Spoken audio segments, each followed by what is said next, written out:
Conduje 1200 kilómetros toda la noche para llegar a la boda de mi hija Elena.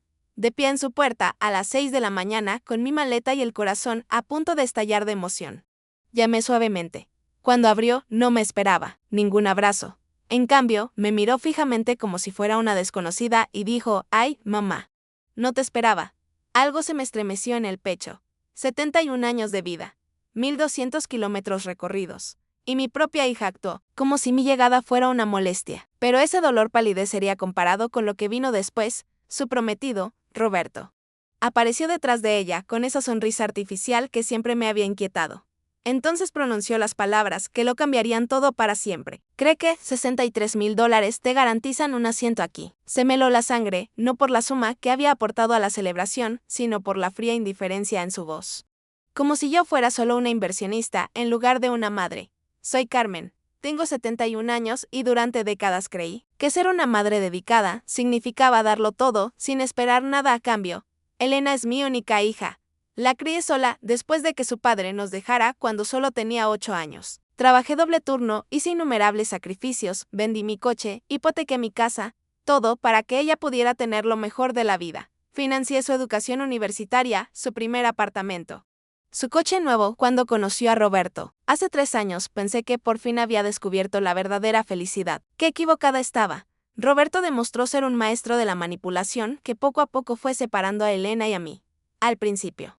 Sus comentarios fueron sutiles: «Tu madre se entromete demasiado. ¿No crees que ya es hora de ser realmente independiente? Te trata como si aún fueras una niña». Vi cómo mi hija se transformaba, volviéndose distante y fría conmigo, pero asumí que era natural, parte de crecer y formar su propia familia. Cuando me pidieron dinero para la boda, no lo dudé ni un instante. $63,000 representaban prácticamente todos mis ahorros para la jubilación.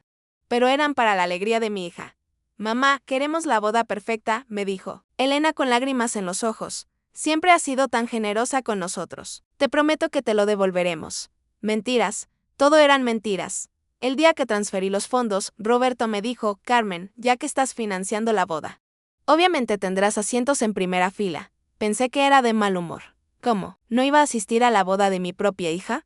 Pero cuando llegué esa mañana, después de conducir toda la noche, me di cuenta de que para ellos yo no era más que un cajero automático ambulante. «No te esperaba», repitió Elena, sin siquiera invitarme a pasar. Llevaba una bata de seda rosa, preparándose para el día más importante de su vida. Y yo era solo un obstáculo. Roberto se acercó y añadió: «Carmen, la ceremonia es muy íntima. Solo familiares directos, familia cercana». Como si no fuera su madre. Como si no hubiera sido yo quien la consolaba en sus pesadillas, quien la cuidaba cuando enfermaba. Quien trabajaba hasta que me sangraban las manos para darle todo lo que necesitaba. «Pero yo soy tu madre», le dije a Elena, sintiendo que me quebraba la voz. «Soy tu familia más cercana», apartó la mirada, visiblemente incómoda. «Mamá, ya lo tenemos todo organizado. Los asientos de la iglesia.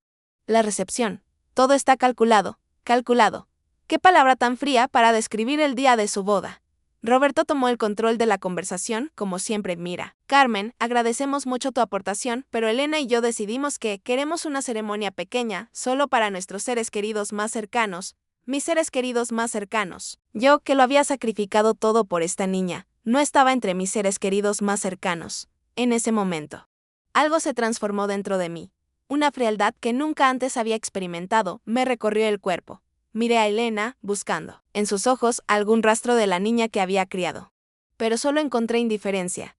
Había criado a una desconocida, había amado a alguien que me veía como un simple cajero automático. «Lo entiendo», dije finalmente con una calma, que me sorprendió incluso a mí. «Lo entiendo perfectamente». Roberto sonrió, creyendo que había ganado. Elena suspiró aliviada, creyendo que el momento incómodo había pasado. Pero ellos no sabían que yo también tenía secretos. Secretos que estaban a punto de cambiar las reglas de su juego. Caminé hacia mi coche con la dignidad intacta, pero con el corazón hecho pedazos, al arrancar el motor. Saqué mi teléfono y marqué el número de mi banco. «Buenos días. Necesito congelar una transferencia que hice hace 2 semanas». La voz al otro lado era profesional y eficiente. «Por supuesto, señora. ¿Cuál es el motivo?» «Fraude familiar», respondí sin dudar. «En 5 minutos». Los $63,000 quedaron congelados. La boda perfecta de Elena se había convertido en su peor pesadilla. Pero esto era solo el principio. Mientras conducía de vuelta al pueblo, mi teléfono empezó a sonar 1, 2, 3 veces. Lo dejé sonar.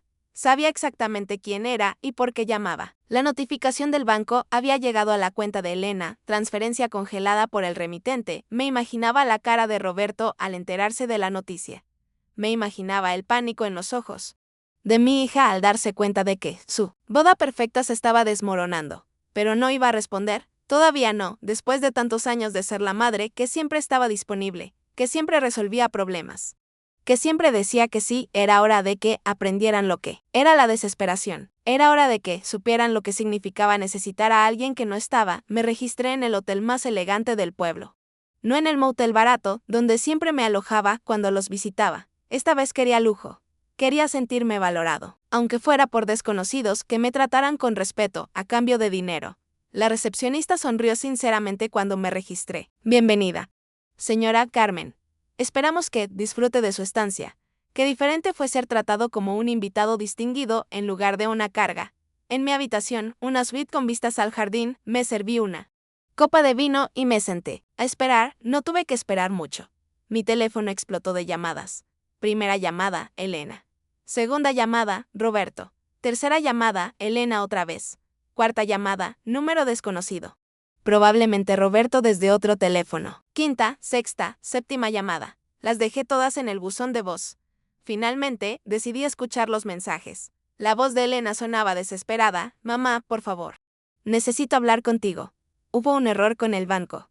Llámame, por favor, de error. Qué conveniente llamarlo error ahora que necesitaba mi dinero.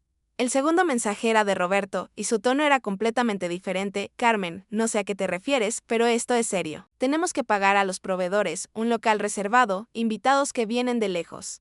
Arregla esto de inmediato. Juego. Esa palabra me hizo reír.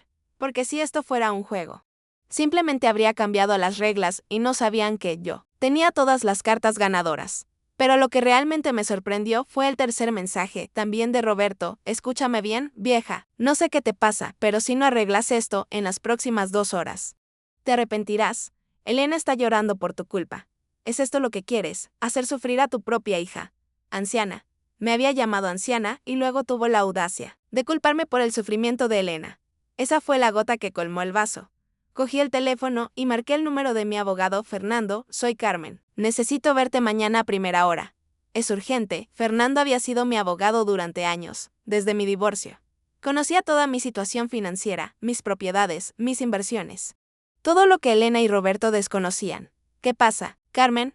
Suenas molesta. Le conté todo, cada detalle, cada humillación, cada palabra cruel. Al terminar, hubo un largo silencio al otro lado. Carmen dijo finalmente: ¿estás segura de que quieres hacer esto?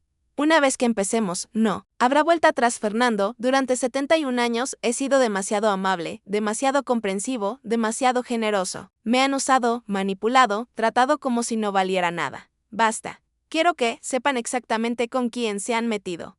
Esa noche, mientras cenaba solo en el elegante restaurante del hotel, mi teléfono seguía sonando. Conté las llamadas, 43 en total.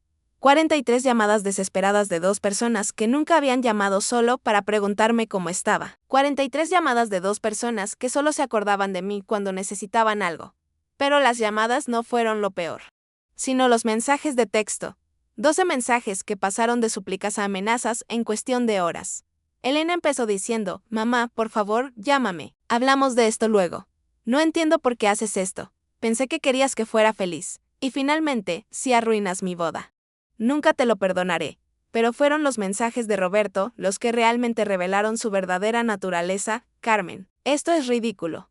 Actuar como una niña no te llevará a ningún lado. Luego, ya lo entendemos. Querías atención y la tienes. Ahora devuelve el dinero. Y la última, que me hizo reír a carcajadas: eres una vieja amargada que no soporta ver a su hija feliz. Siempre has sido una manipuladora. Manipuladora. Yo, la mujer que lo había dado todo sin pedir nada a cambio. La mujer que se había enfermado trabajando para pagar los caprichos de mi hija. La mujer que había guardado silencio cuando Roberto le llenó la cabeza de ideas absurdas sobre mi supuesta interferencia en su relación. Esa noche no pude dormir, no por culpa ni arrepentimiento, sino por la adrenalina. Por primera vez en años, me sentí poderosa, en control. Como la protagonista de mi propia vida, en lugar de un personaje secundario en la vida de los demás. Las 3 de la mañana, decidí hacer algo que nunca había hecho: revisar las redes sociales de Elena. Lo que encontré me rompió el corazón y me fortaleció a la vez. Foto tras foto de ella, luciendo su anillo de compromiso, su vestido de novia color marfil. Sus planes de luna de miel. En ninguna de esas publicaciones aparecí. En ninguna de sus historias me mencionaron. Era como si no existiera. Pero lo que más me dolió fue una publicación que había hecho la semana anterior, muy agradecida con mi futuro esposo por enseñarme a ser independiente. Por fin entiendo que el verdadero amor no es dependencia, sino libertad. Gracias, Roberto, por ayudarme a romper las cadenas que me ataban. Cadenas. Yo era las cadenas, mi amor maternal, mi sacrificio, mi dedicación, todo eso eran cadenas para ella. Roberto le había lavado el cerebro tan profundamente que ya no veía mi amor como amor, sino como manipulación. Ya no veía mi generosidad como generosidad, sino como control. Fue entonces cuando tomé mi decisión final. No se trataba solo del dinero de la boda, ni de la humillación de esa mañana. Se trataba de años de ser invisible, de ser ignorada, de ser tratada como un recurso, en lugar de como una persona. Saqué mi laptop y comencé a escribirles correos a mis contactos, investigando mis derechos y planeando para los próximos días. Si Elena y Roberto querían guerra, la tendrían. Pero esta vez yo tenía la artillería pesada. Porque lo que no sabían era que no era solo una madre jubilada con algunos ahorros. Era una mujer con propiedades, inversiones, contactos y, lo más importante, la verdad de mi lado. Durante años guardé silencio sobre muchas cosas. Le había ocultado a Elena ciertos detalles sobre su padre, sobre nuestra verdadera situación financiera, sobre los sacrificios que había hecho. Pero el silencio había terminado. Era hora de que mi hija supiera toda la verdad. Era hora de que Roberto descubriera con quién se había metido realmente. El amanecer me encontró despierta, vestida y lista para la batalla. 43 llamadas perdidas brillaban en la pantalla de mi teléfono. 12 mensajes amenazantes esperaban respuesta. Pero ya no era la Carmen de ayer. Ya no era la madre desesperada por complacer a su hija. Era una mujer que había decidido reclamar su poder. Y esto fue solo el comienzo. A las 7 de la mañana, mi teléfono volvió a sonar. Esta vez contesté. Era Elena, y su voz sonaba entrecortada. Mamá, por favor. Necesitamos hablar. Ven a la casa. Su tono había cambiado, por completo. Ya no era la frialdad de ayer, sino pura desesperación. Buenos días, Elena, respondí con una calma que me sorprendió incluso a mí. ¿Cómo te despertaste, mamá? No me hagas bromas. Sabes perfectamente por qué te llamo. El banco dice que congelaste el dinero. ¿Por qué harías algo así? Su voz se quebró al final de la frase. Por un momento, casi me dio pena. Casi. Pero entonces recordé sus palabras de ayer. No te esperaba. Recordé la mirada de desdén de Roberto. Recordé cómo me habían tratado como a una extraña después de conducir 1300 kilómetros para estar en el día más importante de su vida. Elena. Creo que ya es hora de que tengamos una conversación que deberíamos haber tenido hace mucho tiempo, le dije. Pero no será en tu casa. Si quieres hablar conmigo, nos vemos en el vestíbulo del Hotel Continental a las 10 y ven sola. ¿Solo? ¿Por qué solo? Roberto es mi esposo. Tiene derecho a estar presente en nuestras conversaciones familiares. Allí estaba de nuevo, Roberto controlando incluso las conversaciones entre madre y hija. Elena, Roberto aún no es tu marido. Y si quieres que descongele ese dinero, ¿vienes sola o no vienes? Tú decides. Hubo un largo silencio. Me la imaginé consultando con Roberto, pidiendo permiso para hablar con su madre. Finalmente suspiró. Bien, estaré allí a las 10. Colgó, sin despedirse. Qué lejos estaba mi hija de la hija cariñosa que solía decirme te quiero, mamá, antes de colgar. Pero tenía cosas más importantes que hacer antes de esa reunión. Llamé a Fernando. Buenos días. ¿Podemos adelantarla cita? Necesito verte antes de las 10. Claro, Carmen. ¿Qué tan grave es esto? Fernando, vamos a cambiar completamente mi testamento. 1 hora después. Estaba en la oficina de Fernando, firmando documentos que Elena nunca imaginó que existían. ¿Estás completamente segura de esto, Carmen? Me preguntó por tercera vez. Es una decisión muy drástica. Lo miré directamente a los ojos. Fernando.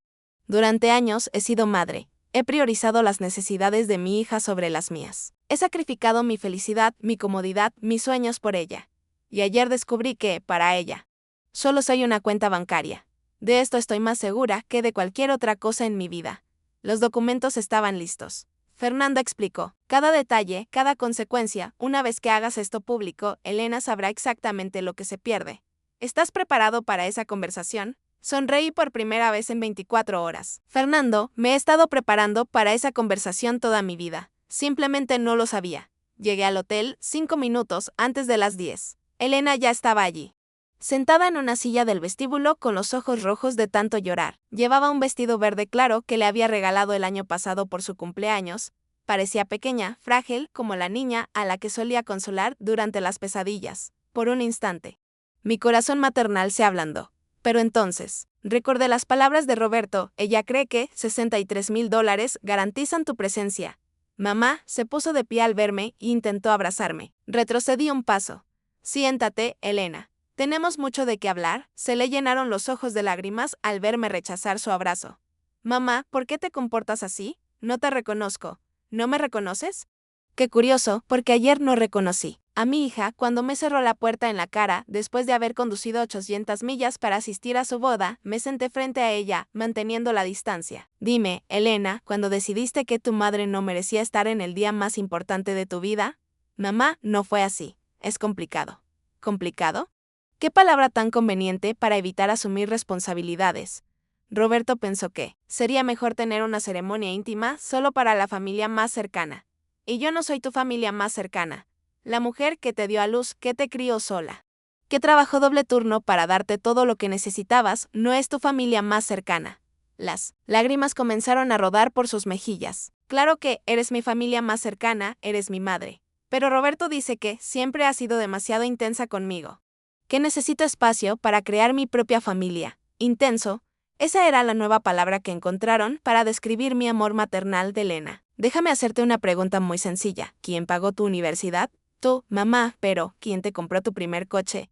Tú, pero ¿quién te prestó dinero para el apartamento donde vives ahora? Tú.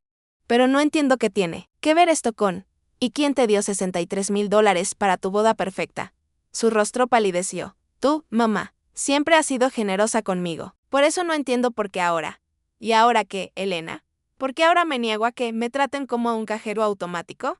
Porque ahora me niego a ser invisible en la vida de mi hija. No eres invisible. Eres muy importante para mí. Su voz sonaba desesperada e importante. Elena, ayer tu prometido me dijo que ambos creían que $63,000 garantizaban mi presencia en la boda. Como si yo fuera un invitado que había comprado su boleto, como si mi lugar en sus vidas dependiera de cuánto dinero les diera. Roberto no quiso decir eso. Solo estaba nervioso por la boda. Ya sabes cómo se pone la gente cuando está estresada. Allí estaba ella de nuevo, defendiendo a Roberto, justificando lo injustificable de Elena. ¿Sabes qué es lo más triste de todo esto? Que ni siquiera puedes ver cuando alguien te está manipulando. Roberto te ha lavado el cerebro tan bien que ahora crees que el amor de tu madre es tóxico. No me ha lavado el cerebro. Roberto me ayuda a ser independiente. Me ayuda a crecer como persona, independiente. ¡Qué ironía! Elena, tú no eres independiente. Has pasado de depender de mí a depender de él. La diferencia es que nunca te hice sentir culpable por necesitarme de eso. No es cierto. Roberto me quiere de verdad. Quiere lo mejor para mí, lo que sea mejor para ti. Y lo que sea mejor para ti incluye humillar a tu madre el día de tu boda. Incluye tratarme como a una extraña. Después de todo lo que he hecho por ti, Elena se levantó, visiblemente agitada. Mamá, basta. Vine a pedirte que descongeles el dinero. La boda es mañana. Ya lo tenemos todo pagado con ese dinero. Si no, lo liberas, pasaremos vergüenza delante de todos nuestros invitados. Ah, ahora me necesitas. Ahora soy importante. Qué casualidad que tu amor filial aparezca justo cuando necesitas algo de mí. Me levanté también, mirándola directamente a los ojos. Dime una cosa, Elena. En los últimos 6 meses, ¿cuántas veces me llamaste solo para ver cómo estaba? ¿Cuántas veces me visitaste sin preguntar nada? Su silencio fue más elocuente que cualquier respuesta. Exactamente, 0 veces. Solo me hablas cuando necesitas algo. Dinero, favores. Que cuide a tu perro cuando te vas de viaje. Pero nunca, nunca me llamas solo porque extrañas a tu madre. Eso no es verdad. Te amo, mamá. ¿Me amas? ¿De verdad? Entonces dime, ¿cuándo fue la última vez que me dijiste que me amabas sin que fuera para pedirme dinero? De nuevo, silencio. ¿Otro clavo en el ataúd? Elena, voy a contarte algo que nunca te he dicho. Algo que he mantenido en secreto todos estos años porque quería protegerte.